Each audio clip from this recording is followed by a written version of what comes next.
guidance into all truth. We're relying totally on you because we know that we can do nothing without you. We give you the praise, honor, and glory in Jesus' name. Amen. All right. Now, tonight we're talking about something that is often overlooked. Whether you are a Christian or not, this is something that everybody has. Hope. The world hopes for stuff to happen, but it's not backed up with necessarily faith.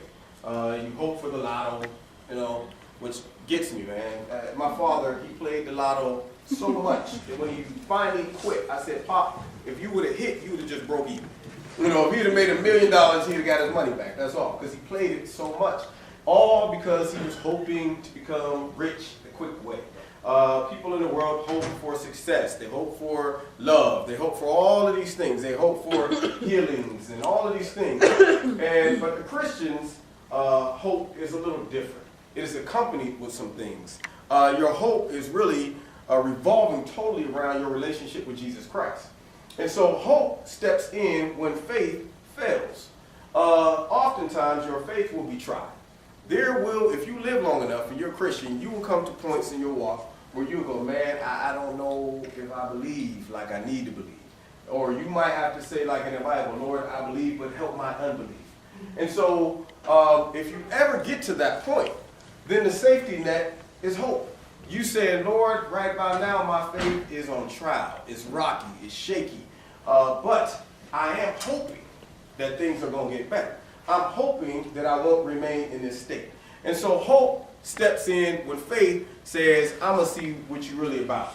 All right, so now, here we go. Hope, what is it? It's the feeling that what is wanted can be had, or the event will turn out for the best. To give up hope, okay? So just giving you some definitions. You're sitting there going, man, I'm hoping for the best. I remember when I was playing college football, high school football, anything. We would go in with faith. And we'd be like, man, we about to smash these dudes. Complete faith. Because we were a very good football team, especially in high school. And I went down to West Virginia, Brookville, West Virginia. And this team we were playing was garbage. The whole week we were watching films. This is a little teeny, little small country team. They had about maybe 15, 20 guys on their whole squad. Everybody had to play. It was nobody was sitting the bench. They like, dude, water boy, you the water boy and the kicker and the punch. Yeah, you had to play multiple roles. So we go down there with our D2 school, and here's these guys. They didn't even have pads on warming up. It was about 14 dudes out there. Like, 1, 2. We surround them. We coming down there like, I'm thinking to myself, I'm about to run up my stats. This is going to be one of the weeks where I break like 300-400 yards. We found ourselves in the fourth quarter losing 18-0. Now imagine what that does to your faith. Here's a team we're predicted on paper to destroy. Now we left with about 7 or 8 minutes, and we're losing 18-0. Now we have to fall back on hope. We're like, man, I hope we win this game. There wasn't no more faith involved. We ended up coming back. And it was 16-18. And we had like 30 seconds left on the clock. And what's crazy is our kicker that week had caught some rare disease. I don't know if it was Lyme disease, I don't know what happened to the cat. But he couldn't kick. But we figured we'll never need our kicker anyway. So we got our middle linebacker, who was about 250 pounds, kicking. And he was a straight-on kicker. So have you ever seen them toys where you hit the head and the foot just go? That's how he was kicking. They would hike the ball and he go. So we laughed the whole week like, Blair kicking? Man, you look nuts. Now we need Blair. With 3 seconds left on the clock, and we're like, oh, God, Blair. He ain't made a field goal all week. And we going, man, our hope is lying on Blair right now. And here's a little fat butt right out there. We'll be like, Blair, please. Now, we didn't have faith in Blair, but we had hope. We were like, I hope that Blair makes this field goal. Sure enough, they hiked that ball, man. Blair said, and it went wobbling sideways and hit the goalpost, and went right in. And we won, beat them 19-18. Wow. But what we had to go on to get us through that whole game was hope, because faith was taken away. We came into the game with faith. Oh yeah. We were sitting there like, Lord, I'll go with you. Whoever you send me. You know, and then all of a sudden you catch a couple body blows, and you're like, man, I'm in a war out of this bad boy, and you told to believe anyway. You ain't got no money. You ain't got nothing. You talking about just keep the faith, baby. You like, whatever. You got money. You got food in your fridge. You must believe. You know. Now you used to say, man, I'm just hoping times get better. So hope. All right. It says a particular instance of this feeling. The hope of winning. Grounds for this feeling in a particular instance. This is little or no hope of his recovery. There is little or no hope of recovery.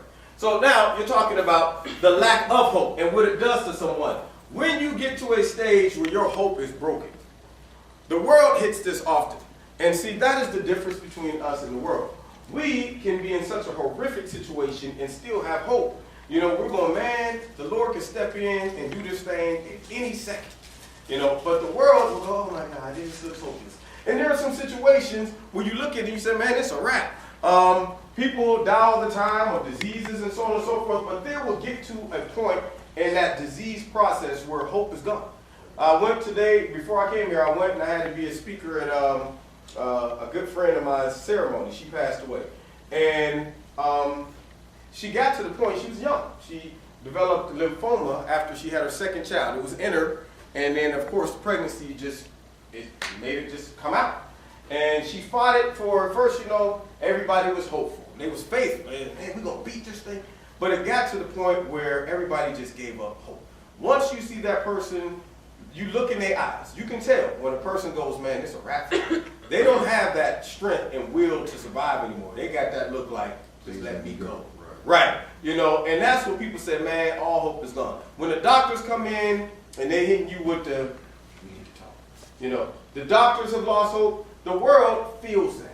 But the Christian says, you know what, even according to the world standards, when all hope is gone, we still got hope. Because we know that if we die, then we see Christ. And so now we're sitting back like, my hope is really in the afterlife, not in this world.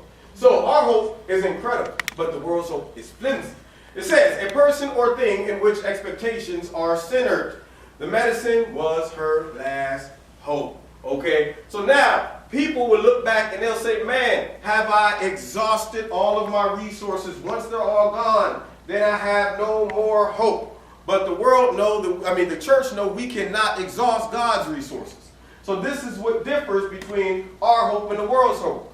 They can sit back and say, man, it's a wrap after this thing is gone. Or I did everything I could, but yet nothing happened, so my hope is gone. But look at the woman who pressed her way through the crowd and touched the hem of Jesus' garment. I mean, you could imagine how her hope would have been rocked in that situation. 12 years. I mean, I can't imagine suffering from nothing. I had the hiccups for 2 weeks. Thought I was going to die, man. The doctor was like, what? Yeah, man. He was concerned. Like, man, we got to run tests. What is the hiccups? But it was annoying. I can't imagine having the hiccups for more than that, let alone an issue of blood. You know, that messes up her whole situation, if you know what I mean. And so the average person, after spending all your money, you know, going to all the doctors, and they'll go, man, we don't know what we can do for you. You know, when they say, well, forget it. I'm going to pack up my ball and my back, and I'm going to go home. But for some reason, this woman rested her hope in Jesus Christ and said, man, if I could just get to him and touch the hem of his garment, I know that I can be made whole. She didn't say, I got to go and give him a bear hug. She didn't say, man, if I go and get his attention, sit down, have dinner with him, explain my situation, maybe he might help me. She's going, if I can just go, ding, I'll be made whole. You know, and so she didn't sit back and say, all hope is gone. She rested her hope in Jesus Christ. So, it says something that is hoped for. Her forgiveness is my constant hope. Okay, and then of course you see all the other definitions. To look forward to with desire and reasonable confidence. So now you're looking forward to something with desire and reasonable confidence. Hope for Christmas. Christmas time was the best, man. When you get older, it's just almost outside of you knowing what it's about. You know, you're like, oh, it's the birth of the Lord. We thank you. But all the other stuff, man, is for the kids. You know, but I used to hope for Christmas all the time. You know, and so you look forward to something with confidence. It says to believe, desire, or trust. I hope that my work will be satisfactory. Okay? To feel that something desired may happen. We hope for an early spring. Now, see, here's the great thing about hope. Hope lies in the balance. Sometimes you're going, man, I don't know the outcome, but I'm hoping for the best. I'm hoping that this may happen. Every one of us in here, male or female, at some point, I most likely hope to get married. At some point, hope to be successful. I'm sure you do. I highly doubt if people go, I hope to be a crackhead. You know, that was my hope. You know, no, we usually hope for success. Unfortunately, sometimes it doesn't happen. That's why we got crackheads. That's why we have homeless people. I'm sure at some point in their life they sat and hoped and said, man, I hope when I get older, I'm going to own my own business. I'm going to do this and this and that. But very few people actually reach the level of success that they hope for. So it shows us that your hope in the world will always let you down. But when you hope in Christ, you will never be dissatisfied. I looked at it when I went to Miami on my football scholarship. I'm like, man, I'm going straight to the NFL. I'm going to be rich. My old man told me, he said, look, son, he said, take care of your credit, man. I said, credit? I ain't going to need that. I'm buying everything with cash. Walked off, man. I'm up here with my credit card. Round of drinks for everybody. It's on me. Free money. Got the bill. What? $500? They never get that money. Because I'm buying everything cash. Man, thought I was going to be a millionaire by 22. 22 came and went. My hope was rocked. And here I am about to buy a crib at the age of 27. And all those bills that I racked up, jacked my credit up at that time. Sure enough, I'm looking at the man and he's saying, we'll give you the house after you pay all that stuff. And I'm going, man, I told my old man, I never need credit. You know. However, people usually don't reach the hope that they have. You know, all of us in here, man, I was like 25, I'll be rich, I'll have these amount of kids, I'm going to have this and this and that. And then you hit that age, you go, wow, man, I just went right past that. You're in 30. Then you're just like, okay, it's starting to worry a little bit. However, at the same time, when you look at Christ, you go, man, with the Lord, as I get older, I know that I'm getting closer to Him. As I age, as I go through life, as I mature in Him, as I get more stable in Him, I know I'm getting closer to Him. And so you're going, man, this is the type of hope that makes me excited versus, man, I hope I'm going to be a millionaire and don't reach that goal. Hope I'm going to be this. Hope I'm going to get married and it comes and goes. Not everybody's going to get married. You know, not everybody's going to be a millionaire. I hate to tell you that. Not everybody's going to get a healing. If God healed everybody, nobody would die. We're already at 7 billion people. You know, so I mean, somebody got to croak. It just want to be me. All right, so at least not right about now. So it says, to feel that something desired may happen, we hope for an early spring. All right, and you can read that. Go down a little bit. I put something here. And I thought about this guy. It says, they said that there was little hope for Kevin Everett to ever walk again. But don't forget to add God into the equation when looking at a hopeless situation. And see, this is the problem with the world. Kevin Everett, if you don't know, was a football player who broke his neck. And they were like, man, this dude will never walk again. You know, and they had given up hope, but he didn't. And he was a praying man. And sure enough, about 2 years later, here he comes out on the field. And I'm like, what? Now to the world, it's changed. To us, we going, man, that's nothing but the Lord. The Lord stepped in and defied the odds. You know, and this man's hope was manifested. You know, and so the world gives up hope, but we never give up hope. So they didn't think he'd ever walk again, and he did. A person loses hope when they are confronted with a task or a situation that repeatedly challenges them, and they fail the obstacle over and over again. People lose hope when facing negative situations that is completely out of their power. Now, if you ever want to know how the devil attacks your hope, he attacks, number one, your faith. Then he says, let me go after the hope. Because when you lose hope, you're at rock bottom. So now he says, the more you hope, if it takes longer than what you expect, you know, is that going to shake your hope? If you keep trying and say, I hope I'm going to get the victory this time, and you don't. I hope I'm going to make a change this time, and it doesn't happen. I hope that I'm going to get better, and it doesn't happen. All of these things, if you repeatedly attempt to do it, and it fails you, after a while, you will lose hope. For example, this is how they break the baby elephant. When they get the baby elephant, it knows it is strong and powerful. But they put this chain on the baby elephant and it begins to pull and pull and pull, trying to get loose. But it realizes, man, I've been pulling and pulling and pulling forever and I can't get free. So now it breaks its will. Its hope is gone. Its hope of freedom has been diminished. Then all they have to do is put a little rope around its ankle and it won't even try to get free. Here you got a full-grown elephant that if it never lost hope, could have just said, I'm going to try one more time. And I'm free, you know. But because they lose hope, they give in and just say, man, what's the use of trying? And that's the objective of the devil, to beat you up sometimes in your walk to where you say, man, forget it. What hope is there? You know, and that's a sad person when you lose hope. You can see it in people's face when they just say, man, this is hopeless. All right, so now, it says the worst condition to be in is to not have hope. Faith is believing, but hope is underneath faith. When you lack faith, you still can hang on to hope. So once faith is gone, you still have hope. For example, and I'll get to that story in a second. It says, as long as you have breath, you still have hope. I look at it like this.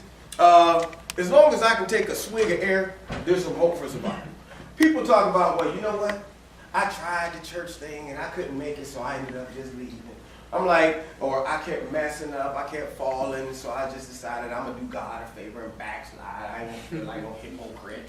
You know, I'm like, so you let the devil chase you out the church and make you feel like you're a hypocrite. Or you let the people, the fear of the people, that's what that really is. You worried about the people looking at you and catching you and saying, well, see, they're supposed to be in the church. Well, let me tell you, if you let people stand between you and the Lord, that's unfortunate. You know, people talk about, I don't want to be a hypocrite. But if you let the hypocrite stand between you and the Lord, the hypocrite's closer to the Lord than you.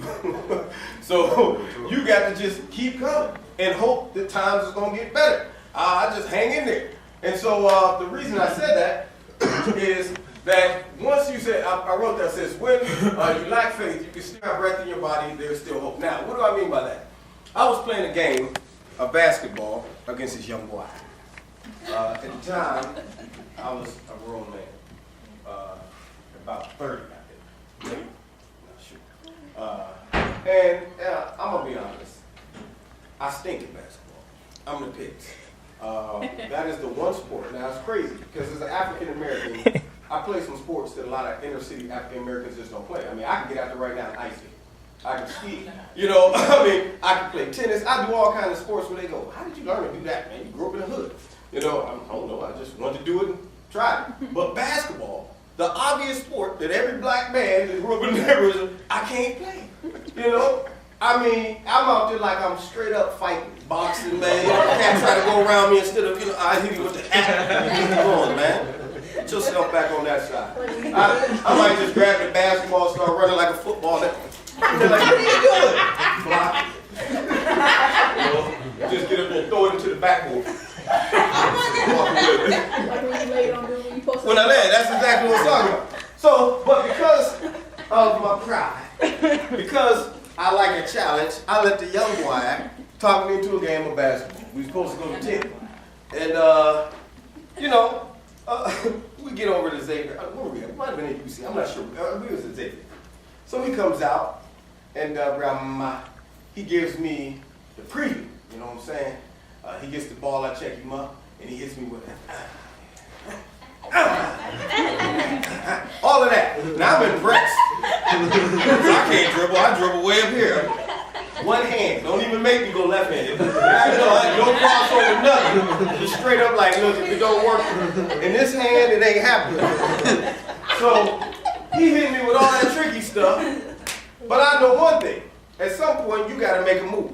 All of that stuff is cute to look at, but at some point, you got to go left or right. So I'm standing there in front of him like, while he putting the show on for the people. So sure enough, he go around me, and I'm like, now this dude got fresh legs. He ain't got no mileage on his legs. I done raked up some mileage on mine. So he go around, he's beating me 9-0. And we going to 10. Somehow I get the ball back. Now, you do understand, I'm looking at it like this. As long as he don't have 10, there's some hope for me to win. That's how I look at it. As long as the time clock hasn't ran out, long as I haven't taken my last breath on this earth, there's still some hope. And I looked at this dude, and I said, you know I'm going to beat you, right? He laughed, just as I would have. I mean, if I was beating him at 9-0, I'd be like, silly man. Right. So this dude laughs at me, right? So I know I outweigh this man because he's a young boy. He has a grown man with him. I got the grown man. So I do what I know best. Beat him up, right? Turned around immediately. So he's sitting there the whole time like, okay. I backed this cat up all the way to the hoop, right? And gave him one last one of these. Check it out.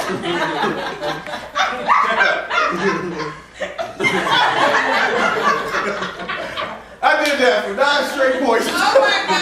I was beating on this dude so hard, man. At one point, I was and this cat wouldn't. I mean, all he had to do was move. That's how hard I was beating on him. He had to move out and fell right on my back. But I'm about to push him all the way back. Now, at 9, this is where his hope. This is the difference. Oh my God. We get to 9-9. The dude looks at me and says, let's call it a tie. His hope was gone. I knew right then this dude has lost hope. He didn't expect it to be that tight after beating me 9-0. And sure enough, I said, tie? There's no such thing. I made that last layup and called it a day. He wanted to play me so bad. He was, come on, man, I'm retired. You're pushing me. Come on, man. Pushing me back. Nah, man. I left a bitter taste in the mouth forever. Right now, he's somewhere getting psychiatric help. That was 15 years ago. I should have won. Oh, my God. Yeah. But anyway, so hope, it says, having no hope is like being in hell prematurely. When you lose hope, see, understand what hell is. Hell is the lack of hope. It is the lack of anything good.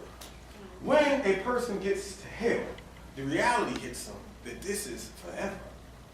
There is no hope. See, on earth, even if you lock me up in a supermax prison, 24/7 lockdown. 23. You get 1 hour, and that is to walk around in a little grassy area, and then they're like, all right, back in your cell. 23 hours. And that is nothing more than a square area with walls so high that nobody can get in or out. And you go in there, and you say, man, this is my life. Forever. But I still got my mind. I still got the ability to choose in my heart. I still can repent. I still can talk to God. But when you get to hell, that's gone. You don't have the ability to look forward to a bright and sunny day, no good tasting food, not a warm bubble bath, not even a conversation. You can't even sit and mingle and socialize with the souls down there in hell and talk about y'all sorrows together. None of that. You at least feel like, man, you hurting too? Yeah, it is hot down there. But you don't even get that. You don't even get the luxury of a good, deep breath of fresh air. The stench is just horrible. And so when you look at that, that's hopelessness. And so people who lose hope while on earth, they are prematurely placing their mind in hell, as if there's no more options, no more chance for survival. And so you never, if you lose everything, hang on to your hope. All right, it says the devil tries to make people feel in hell that aren't there. If anyone had a reason to lack hope, it was Job.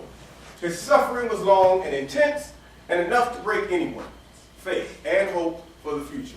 Repeated failure breeds a lack of hope.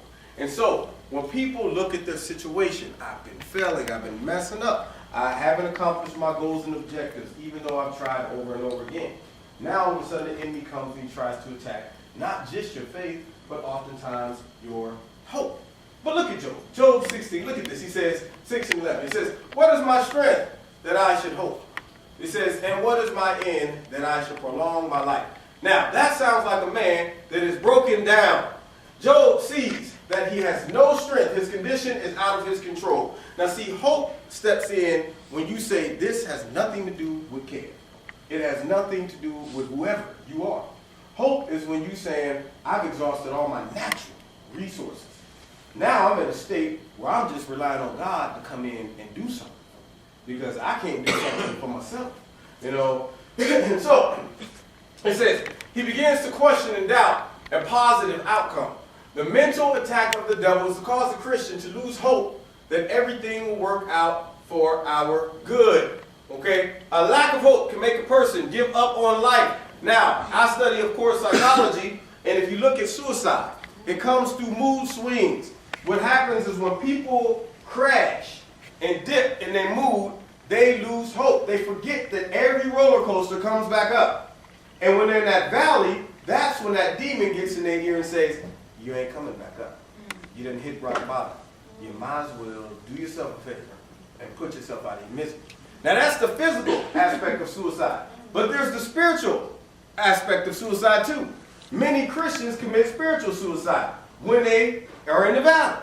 They go down there and they feel like, man, Lord, I done hit rock bottom. I might as well just give up. And that's when they lose hope. So you never want to give the enemy the credit to get you to commit spiritual suicide. And so he says, he begins to question and doubt the positive outcome, the mental attack. Oh, I read that already. It says, a lack of hope can make a person give up on life. People commit suicide when they feel hopeless. The devil attempts to cause the saints to commit spiritual suicide by taking away the hope of victory.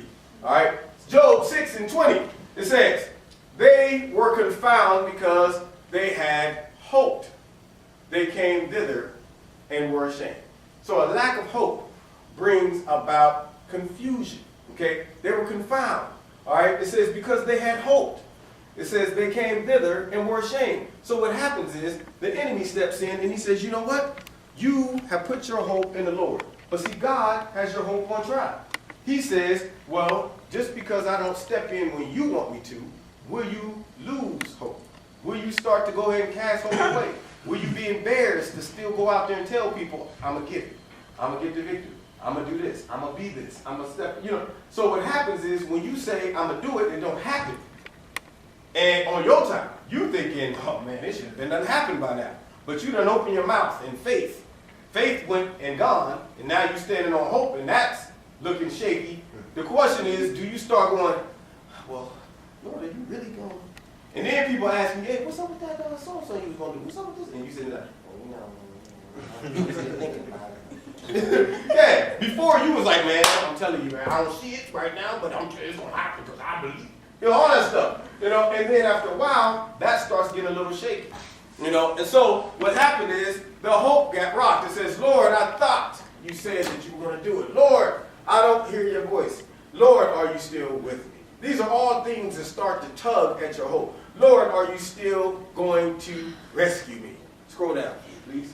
Look at Job 7:6. It says, my days are swifter than a weaver's shuttle and are spent without hope. Job's thought his days were numbered. Lack of hope takes away your eagle eye to see your future. So when you lose hope, what happens is you're only able to see what's in front of you. Hope is long distance. Hope is saying, I'm not there yet, but I see it in the eye of my mind. None of us here have been to heaven. But you should be able to see it in the eye of your mind. We're hoping to get there.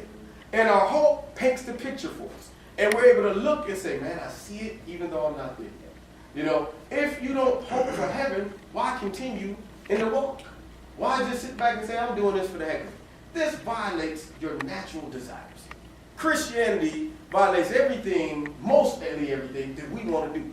So for us to sacrifice, put ourselves to persecution, rejection, disappointment, discouragement, all of that stuff for nothing, you got to be crazy. There's going to be a lot of other religions out there that are going to be totally disappointed. Them Jehovah's Witnesses, man, going to be mad. All of this knocking on the door.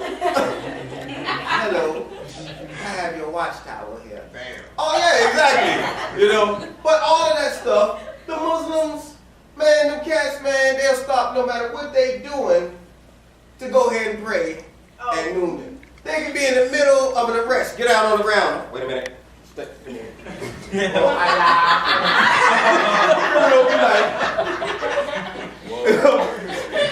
Middle of the Super Bowl going on. Wait a minute. He just stopped.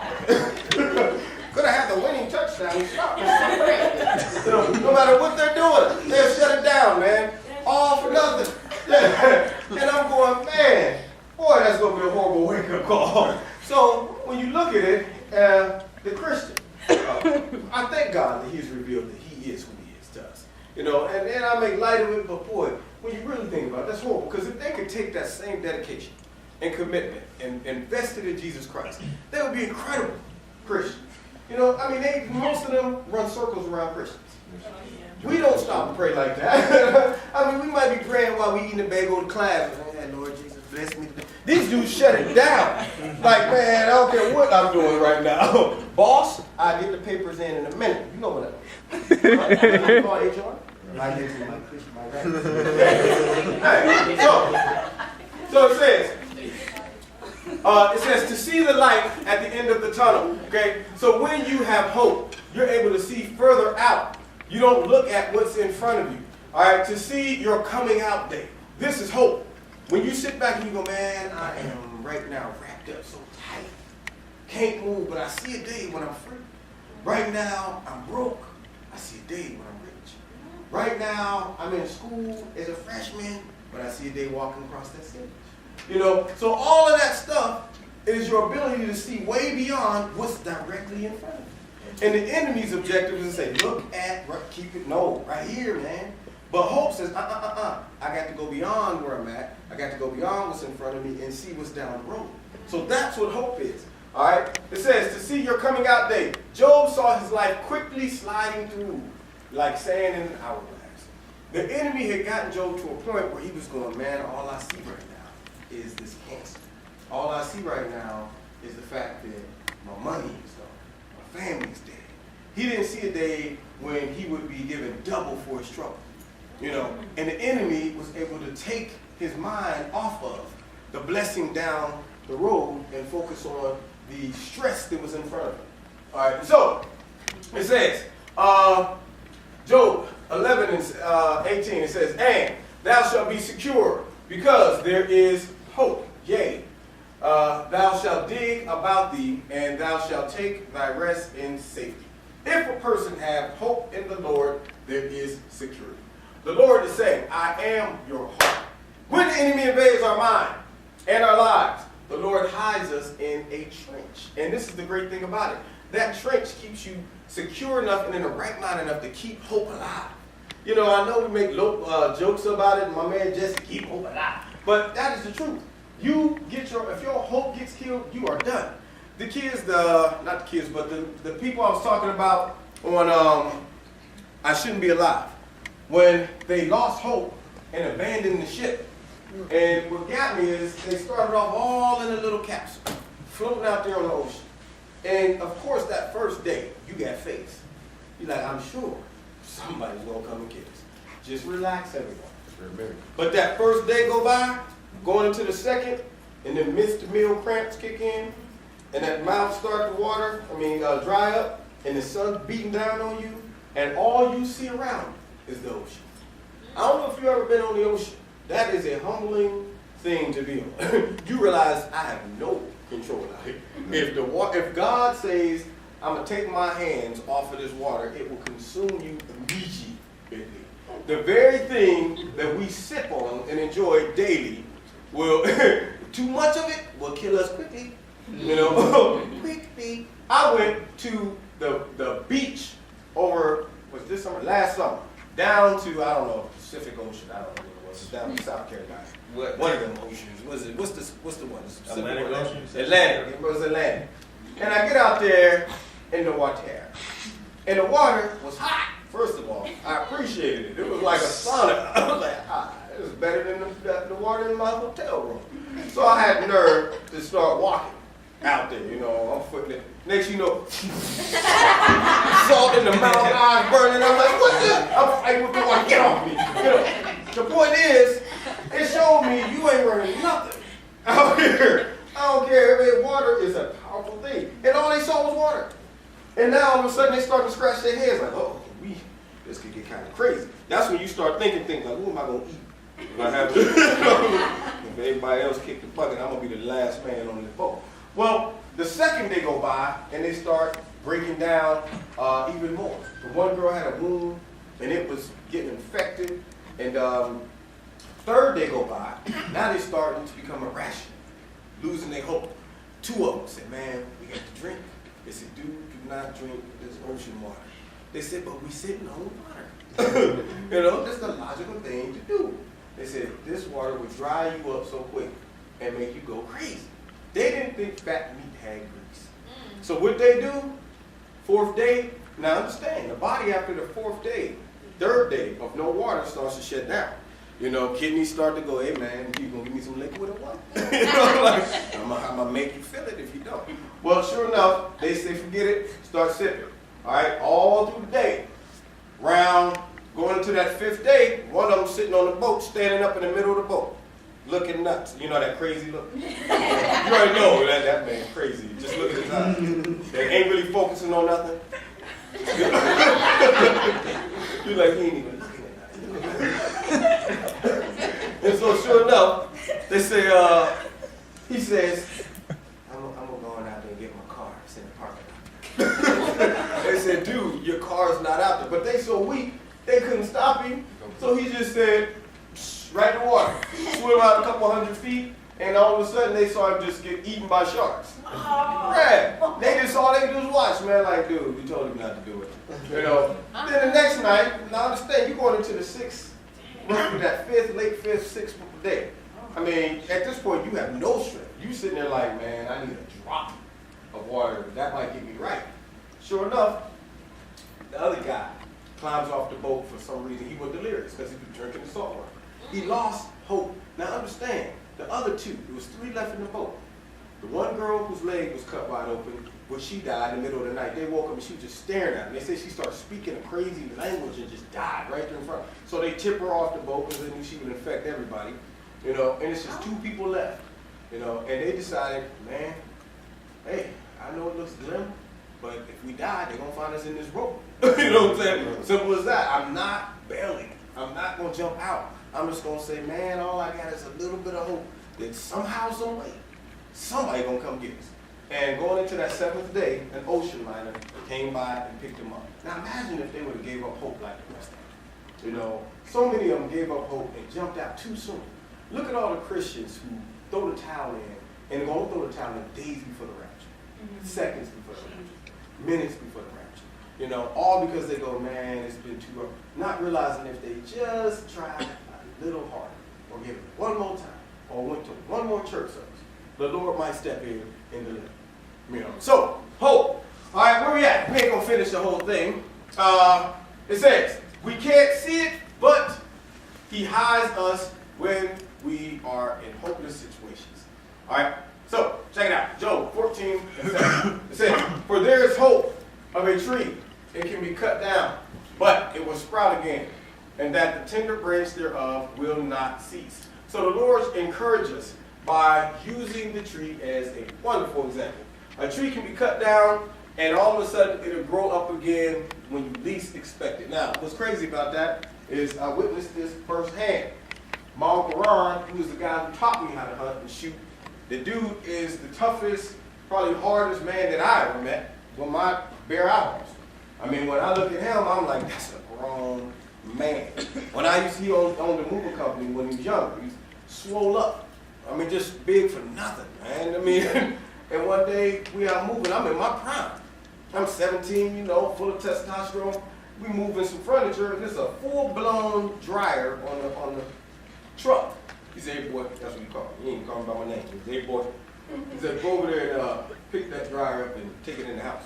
I said, "Okay, let me get the dolly." You know the dolly. He said, "Dolly? You don't need no dolly. Go over there and grab it and take it in the house." I said, "Man, you crazy, man. I ain't picking that up." He said, "You know what? You're sorry." And carried that, and I'm sitting there watching him carry that. I said, "That's a man." Man. I mean, this dude is a grown man. So you can imagine growing up around this cat, my biggest fear was getting beat by him. His hands would cut you. He can just go, "Hey, man." Just tap my skin. Rough hands, man. So I'm sitting there cutting grass, with him, come out to his crib, and he says, he gave me the disclaimer off the rip. He said, look here, boy, I want you to see something. So I'm like, what's up? He takes me right, showing me all these trees he planted. And he shows me this little one. He said, now I want you to look at this tree. He said, this is my favorite tree. I said, yeah. Now I'm 12, I'm feeling myself. I'm like, yeah. He said, you know why it's my favorite? Why, man? He's like, because it won't grow. He said, my favorite's the underdog. He said, don't cut my tree. Man, I ain't gonna cut your tree, Ron. I get on a tractor, and understand he got acres of land. So a kid is about 12 years old, ADHD kick in, you drift off, right? Next thing you know, I hear, I'm like, did I just cut something? You know, so I looked around and my location was in the vicinity of the tree. And I'm like, don't you? I mean, I wasn't even saved, but I went in, sackcloth and ashes. If thou treest under this tractor, thou shalt have to run. So I take this tractor and I back that mug up. And sure enough, when I backed up, that tree went from this big to about that big. And I said, Jesus, I'm a dead man. This guy had to be about 100 yards away. You ever seen that footage? They got a Bigfoot where he's walking like this. That's what I'm walking with. So I try to cover it up like Adam. You know, I mean, I get out. Okay, think here. I got the grass, piled it up. Real high. You know, right? So I made it look like I went around that mother a couple times, shot the grass. You know, so I'm like, okay, that should work. Hold him off for a while. He's like, at home. I'm out the country. I'm sitting like, man, I got about 7 miles to go, man. If I have to, I was going to run it, though. So I get on the tractor, and I'm riding around, and I'm nervous now. I'm on the tractor like, oh, no, Jesus. And sure enough, I see him walking about 100 yards away. He said, I don't even know how he saw it. He was that forward, he looked, and he starts coming. And I'm like, oh. And so he goes over to the tractor, to the grass, kicks the grass, and I kid you not, he looked up just like this. Man, I was like, oh, dead man. He starts coming. What do? I know what he's coming from, but instead of slowing down and dealing with him like a man, I speed up. Now he's really getting mad because he got to get the slight trot. So, man, this guy comes up behind me, grabs my shoulder, and he's like, cut the tractor off, cut the tractor. And I know what he's saying, but I'm acting, what? Huh? I can't hear you. He says, boy, get you off that tractor. I said, and I'm standing in front of him, and he hit me with so many pump fakes. You know, and I think I'm hard as the next man. But he broke me down. I had the cat hand, you know, I can't be like, he was like, did I tell you not to cut my tree? And the whole time was, don't get, man, I was scared to death. He made me cut that grass for like 2 months straight with no pay. He was like, from now on, you cutting for free, boy. Sure enough, I come out and cut that grass. But do you understand, in the next 2 or 3 years, that tree grew up to be bigger than all the other trees. It was set back for the comeback. That mug looked hopeless. I said, tree's gone, you must dig it up. But somehow God breathed life back into that tree and it shot up. And so that's the same thing with the Christian. We can look like we've been cut down beyond repair. But if you don't lose hope, somehow you're able to bounce back. And you're bigger and better than you were before you got knocked down. And so it says, there's hope for the Christian that no matter how low we're cut down, will somehow sprout up with a new anointing, a fresh anointing. Job 17 and 15. And where is now my hope? As for my hope, who shall see it? Job is questioning it. It says, he felt that all hope was gone, all was lost. A person can't sink, a person can sink so low that hope can't be seen, but the Christian dies with hope. And so with us, we just die with hope. Check it out. Even if, look at the Hebrew boys. They said, you know what? We know that our Lord will deliver us, and even if he doesn't, we know he's able. You know, I would just have to say, Lord, give me the strength to go down with the ship. You know, just believe. If I'm in a fight, I'm swinging, even if it's in the 12th round. even if I done been beat all 12 rounds and there's 7 seconds left, I'm still eyes closed like maybe I might hit somebody at the last second. And I've seen it happen. Dude beating a dude in a boxing match the whole 12 rounds, and in that 12th round, dude just keep coming, swinging. Eyes closed. Oh my God, he's not knockout. You know, you just keep swinging. And so with the Lord, that's our whole thing. We're like, Lord, Christianity gets done. It's designed to be that way. It's designed to mature you, to make you, to test you, to try you, to help you to grow, to give you some steel in your back, to give you some strength, give you some more faith and more hope. And so God has to allow you to be tried sometimes. And if that's the time when you say, Lord, I'm just going to hang on to you and see what happens. It says, Job 19:10, He hath destroyed me on every side, and I am gone, and my hope have he removed like a tree. So here's Job throwing a big fat pity party. It says, what do you do when the enemy has hit you on every side? It's like being in a war and the enemy has you surrounded. What do? You keep shooting and hope for the best somehow. If you know, somehow, if no one else survives, the Christian comes out alive. And even if we die, we have a hope that goes beyond life. Now, this is the awesome thing about it. When the enemy comes in like a flood, when he surrounds you, when you're being beat up, you ever been jumped? God forbid. That's a horrible feeling, man. I mean, you just, hands everywhere. They tenderizing you. Feel it all over the place. Like, why they hit me in the bottom of the foot? I mean, just places you shouldn't be. You're like, why? You're doing stuff to me, man. You know, but, you know, swing, hit somebody. You know what I mean? I'll be covering up. Go back in the wall. You know, just sit there and take the beating. Every once in a while, you gotta swing and cover up. You know, and so the Christian, we just keep on fighting. We keep on coming back. We don't let ourselves get to the point like Job and say, man, I'm done. You know, I'm an admirer of history and the study of war and military and all of that stuff. And I'm always amazed at some of the great battles where it looks hopeless and they were surrounded and the dudes just said, man, we ain't got a choice but to just fight. You know what I'm saying? And hope for the best. The Navy SEALs, team of them, 4 brothers out there all by themselves in Afghanistan, ran across a sheep herd. And the dude was with his son. And the platoon guy, you know, you're supposed to take them out because they could compromise your position. And they voted. They all told their platoon leader, said, man, we got to kill these cats, man. They can compromise our mission. He said, nah, we're going to trust that they won't go back and tell. What did they do? Went right back and told the militia. About half an hour later, over 200 militias came with RPGs. They had AK-47s, all of that. 4 Navy SEALs.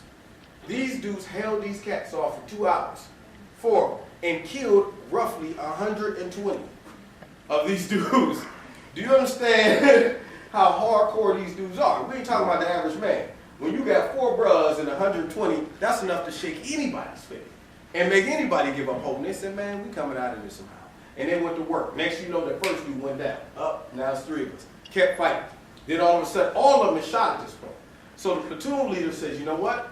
Only thing I can do is go to the top of this hill and make this call because we can't get a signal down here where they got us trapped. They said, if you do that, you're going to expose yourself to fire and you'll be killed. He said, there's no other choice. He went up to the top of the hill, stuck it up, they got a signal, called in their location. They shot him, pop, pop, pop. He fell, got back up, finished it, said thank you. They heard him shoot a couple times, and then he was gone. So it's 2 left. They chase these 2 down the hill. They fall off the edge of this little ledge. They barreled in. They shoot a rocket launcher in there. His buddy gets blown up. The one kid shoots out, and he falls, and all these leaves kind of covered him. Now, he's been shot in his back several times, his legs. He wakes up about an hour or 2 later. He thought he was dead.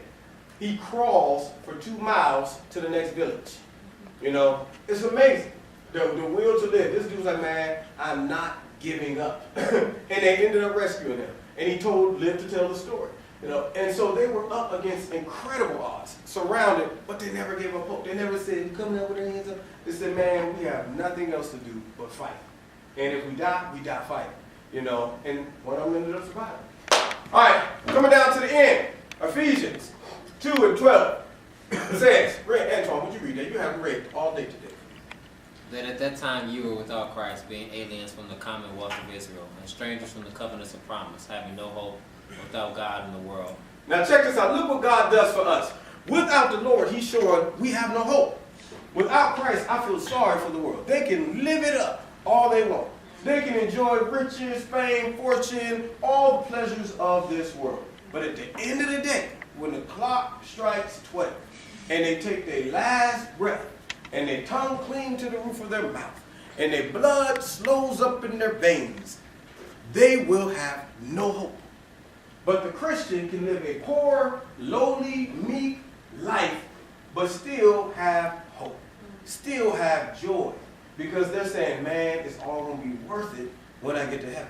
And so now, you see what God has done for us. There was a point when man didn't have no hope. If you wasn't an Israelite, if you was just a common heathen, you didn't have no hope, but God has given us hope through his Son, is Jesus Christ. And so it says, this shows how the Christian can have hope because we have God. It says we have a covenant through the death, burial, and resurrection of Jesus Christ that empowers us to have hope when we have nothing else. And so the Christian has to say, Lord, and I know we don't like this thing, but we say it all the time, Lord, if you don't do another thing for me, I still give you the glory. And that's tough, because I know we say that, because, we just don't believe he's going to do that. But what if he does? What if he says, okay, no more clothes, no more food, you'll be wearing that for 30 years, brother. Like, what? You're going to be eating bread and water. That's it. You took that literally, though? You're just saying figuratively. So, Romans 5 and 4, it says, and patience, experience hope. It says, we learn through waiting patiently on the Lord that he's a deliverer out of 7 troubles. These repeated experiences cause us to have hope for future challenges that seem just as hopeless as the last one that the Lord delivered you from. So now what you see then is when your hope is put on trial and you don't give it up, God steps in and shows you that your investment paid off. Then what happens is he says, now when the next trial comes, you got some data. You got some references. You go, man, he delivered me that time. Why won't he do it again?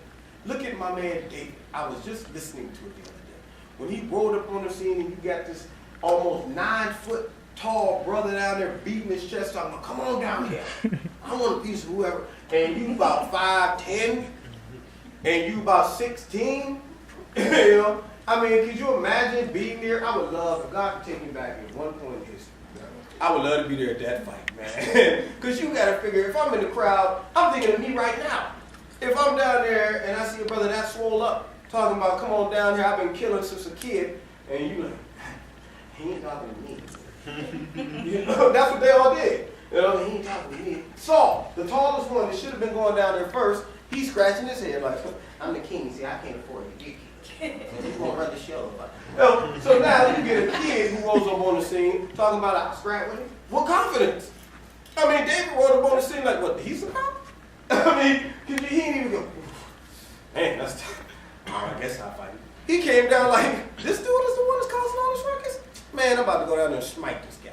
I mean, that would be like a kindergartner coming up to me like, he's the one that said something? He took the kid? Man, I'm about to beat this cat. I'll be looking like, first of all, I'll be looking like, does he got a gun? He must have him on camera. He must have some posses that I don't know about. You know what I'm saying? But the point that I'm trying to make is that would be equivalent to that fight. And you would be shocked, like, there's something more to this if this brother's that confident to fight me. I mean, it defies all logic. But David added God into the equation. When he looked at Goliath, he didn't see Goliath. He saw God. He saw the bear. Yeah, he saw the bear and he saw his history. He saw how God delivered him throughout. He said, man, let me tell you something. The Lord allowed me to deliver my sheep out of the mouth of the bear and out of a lion. And surely, this uncircumcised Philistine is going to be just as one of them. Confident. You roll down, give me some rocks. And then so grab some primitive weapons. I mean, you would think he would like, give me a machine gun. I'm going to go down there, you know what I'm saying? He's like, they gave him all that stuff. Man, I'll get this stuff up. Give me some rocks. Some shot. I'm going to handle this. I'll be back in a minute. You know, that's like me, you know, I'm about to go out onto the full-blown battlefield. They got guns and stuff. I grab a twig. A belt. You know what I'm saying? I be like, look here, man. I'm going to get me this baseball bat. I'll be back in a minute. You know? Come back with all their heads. Like, yeah. I beat them to death. It's back.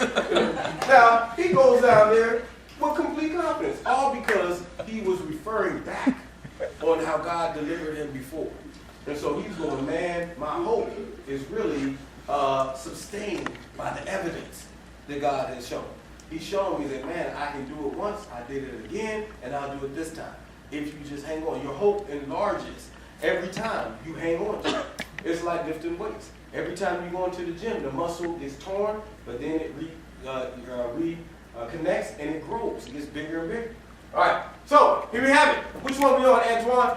Coming down the stretch, it says, Romans 5:5, and hope maketh not ashamed, because the love of God is shed abroad in our hearts by the Holy Ghost, which is given unto us. So your hope will never leave you hanging and embarrass you. Our hope in the Lord to do something about your case will never leave you ashamed. Is that a typo? How did that end up being a typo? Shame. Thank you. It says the Lord will do it even when it looks dark to us. When it appears that he's taking too long. Even when you say, I've gone too far. That's one that gets a lot of Christians, where they get themselves in a pickle and then think they're too far out there for the Lord to come get them.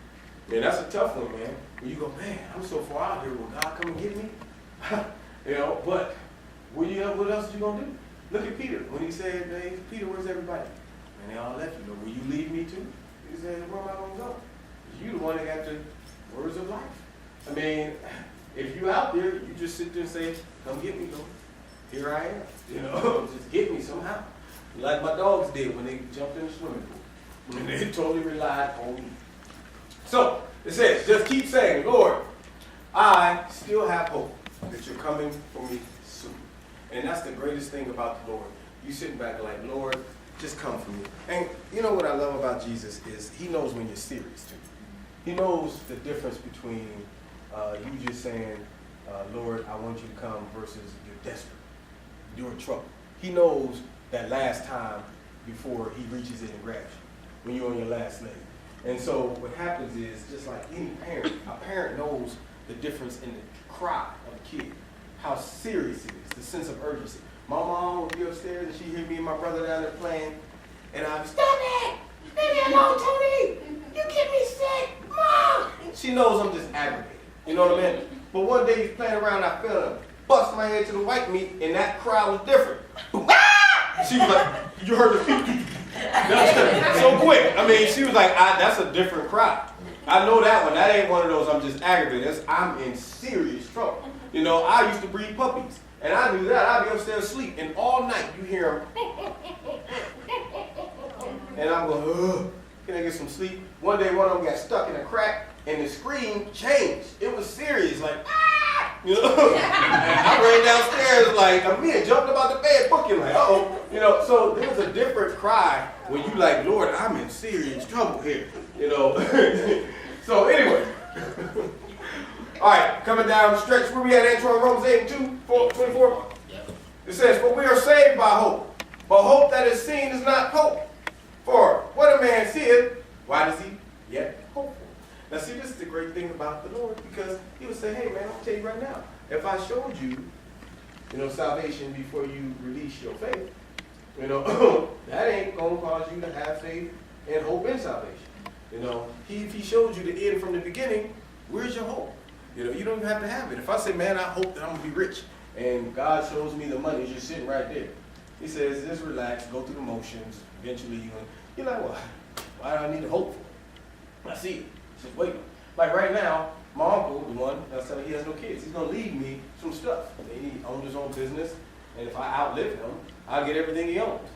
He got guns, and got money, got cars, and all that stuff. I'm like, okay, I'm just waiting for the day. I ain't sitting back. Hoping. I ain't sitting back. I hope I get that. Man, I know I'm going to get it. It's coming. Versus I don't see it. And I have to just walk and say, Lord, I'm hoping for that day where my blessing comes in. And I'm not saying that I ain't going to be poisoning you slowly. You sure you're okay? Everything checking him out. Let me check your blood pressure. No. All right, it says, and I already talked about that. Romans 8:25. It says, but if we hope for that, we see not, then do we with patience wait for it. And this is the key to hope. It is having patience. We are right now, generation, microwave, popcorn, soda, hot dog stuffing, pig, having generation. We want it now, man. How many of y'all right now, if you could graduate right now, would? Yeah. If you could step into college freshman year and graduate 2 weeks later, you would. Not many people would say, I want the experience of going through 4 years. They would say, man, if you could give me a degree and I could bypass all of that and just take the party and become alone with college and get to studying, give that to me. We take the easiest route as a human being. If y'all right now, if anybody could have a ripped, physically fit body without working out, we would. If we could say, man, right now, give me the full-blown six-pack and I ain't got to do one crunch, I would, man. I cheat. I ain't gonna lie. Yeah. Yeah, go ahead, hit me right there. Yeah, we would take the easiest route because we want it right there. But that takes and eliminates hope. You sitting back like, man, if I can just get it right on the spot, and when God strings you out a little bit, it puts patience in. It makes you say, man, I just can't get it my way all the time. Sometimes my parents just wouldn't give me stuff for the heck of it, just to teach me the lesson. Can I have some of that right now? Nah, for what? What? Nah, because I said so. You need to wait. No real reason. I'm like, I did the dishes and I was. I said no. Now go to your room since you don't. Come back. You ever say something too soon before you're too far away and they catch it? What'd you say? Nothing. Man, I be killing the kids at my job, man. It's so funny. This dude, man, that be at his fist hurt. And see, when I see you try to act mad, I'm gonna add fire to the fuel. Because I'm gonna let you know you ain't a grown man. You don't throw no attitude around me. I came in the joint. He's standing in the office. Ain't nobody had that. You know what I mean? Only the devil, maybe. I don't even the devil like that, brother. Nobody's there. Even the Diablos is going, no reason to be that bad. Man, this man's over-exaggerating, man. Like the Hawk, like he about to turn full-blown green. I roll up on the scene, and to really disrespect his anger. See, that's the bad part. When you at your you thinking everybody supposed to tiptoe around your anger, and I come and just demoralize it. I came in like, what's the matter? Your face hurt? I'm like, it obviously do. You got that frown. Now get the frown off your face. It's like, huh? I say get the frown. Shaking him up, breaking him down because he want to act like he's that bad. And so nobody is that angry. And how did I get on that? Oh, yeah. How did I get on that, y'all? How did I tie into anything? Anyway, I was talking about patience, working out, getting abs. Let me see what Oh, man. Okay, we're going to go and maybe it'll come back to my brain. All right, so what I'm saying is hope builds that patience. And you don't get things, I know how I got it. I was talking about the parents when you want stuff when you want it. It don't work like that. All right? So anyway, when God puts you on hold and makes you rely on hope this way, you can never get the glory. Or you can just say, man, it was totally up to the Lord. Those people who got rescued couldn't take no glory. When that boat came and got them, they couldn't say, man, I willed that boat. They couldn't say, I thought so deeply about it. There are situations where you are simply at the hand of the Lord. I learned that riding my motorcycle. Left Bible study, going to the crib many years ago as a young boy. I'm riding down Martin Luther King Street, and I wasn't even thinking now. In my mind, I've got the cat-like reflexes. I'm like, man, I heard about cats getting killed on their motorcycle. I don't know how that happens. They ain't gonna be me. I'm like, jump up. Yeah, I'm thinking I got the ability to make some choices.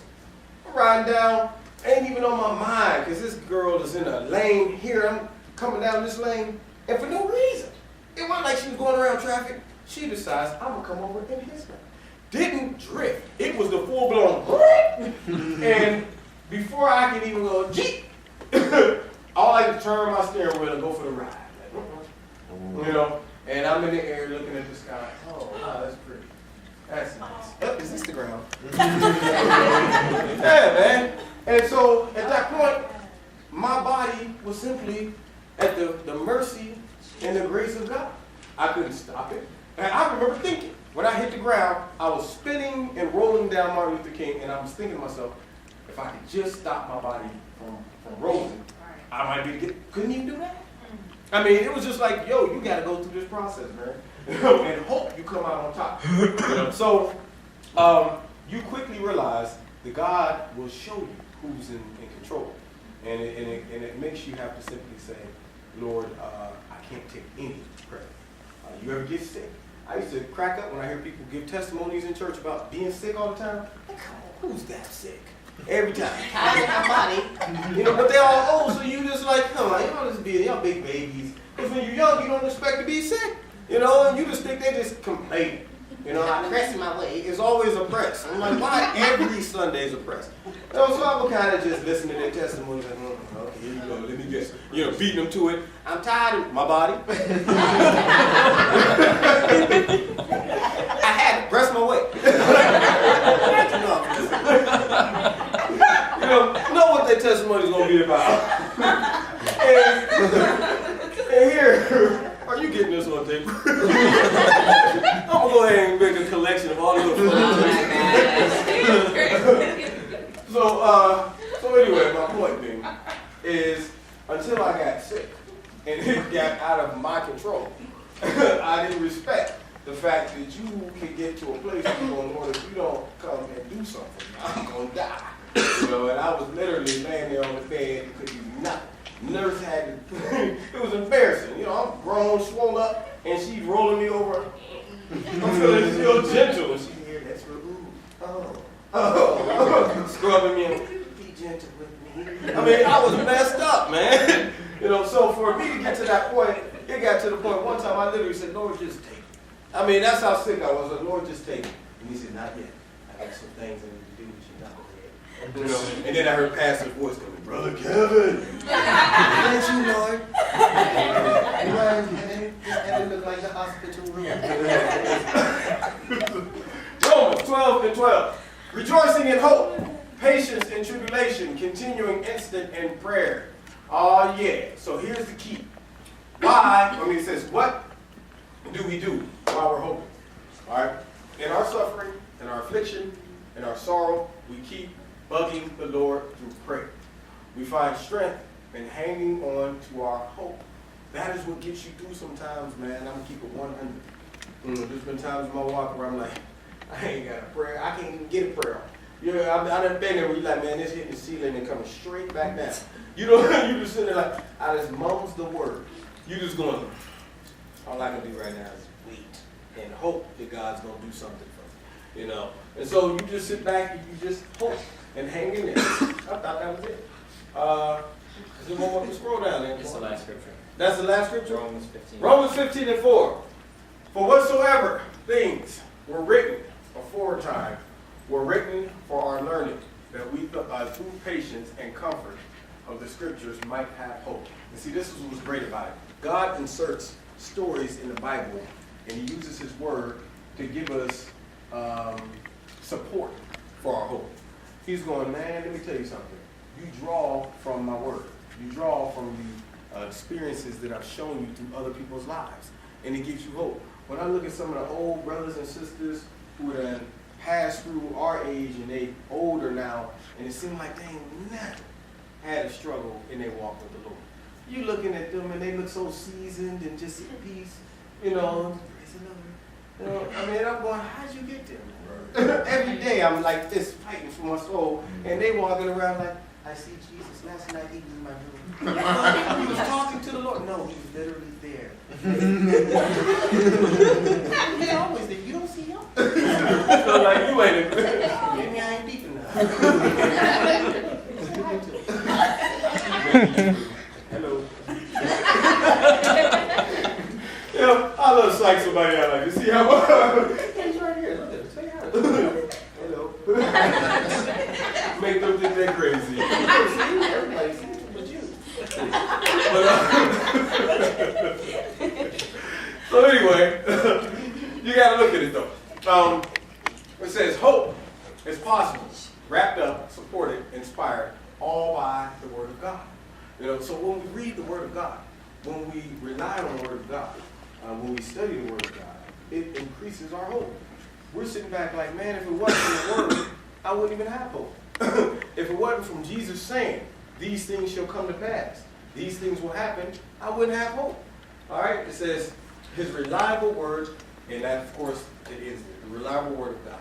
So now, when we look at it, our walk with the Lord, it is crucial that we commune with him through reading, through praying, and allow God to instill some things in us to enlarge our faith, to enlarge our understanding, our wisdom, and our hope. Because at some point, he's going to say, yeah, you're looking real good right now because you have other resources. You're sitting back, you're feeling good spiritually right now. You're on top of your spiritual game.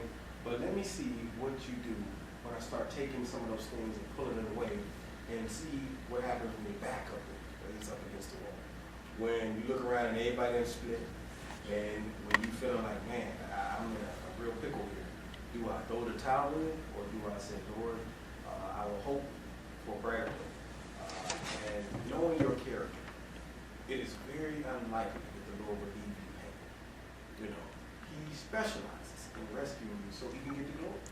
And when he steps in, you can't say nothing. All you can do is go, man, I was out there, and the Lord came and got me. Period. So I don't even get on people when they talk about, well, yeah, you don't understand, man. And some people will try to quarterback and coach people to get themselves in some trouble. And what I mean by whether it be they got themselves in trouble or trouble just happened. But Job said it like this, man, to his boy, lousy comforters. Everybody trying to tell me what you need to do, Job. You need to repent. You need to do this. There's some situations where all you can do is wait on the Lord. He is totally, you're going, man, I know what you're saying. I know the word just like you. You know what I'm saying? I would tell somebody else the same thing. If somebody came to me like, man, I'm like, this is what you need to do. All that stuff. But when it's you going, yeah, that sounds great on paper. But I'm at the point where I'm just going to help like you. You start thinking, or you just help. Yeah. All right? So, we pray that the Lord continues to bless us and keep us strong. And if the day should come where and understand, hope is not always just when you're in trouble. Hope also, like right now, you can be on top of your spiritual game, but you're still hoping for heaven. You're still sitting back like, man, there's some things that I just want to see come to pass, and I'm excited. All right? So God bless you. Who we got coming with the announcements? It is the beautiful Ellebe, the young lady who... Ran here.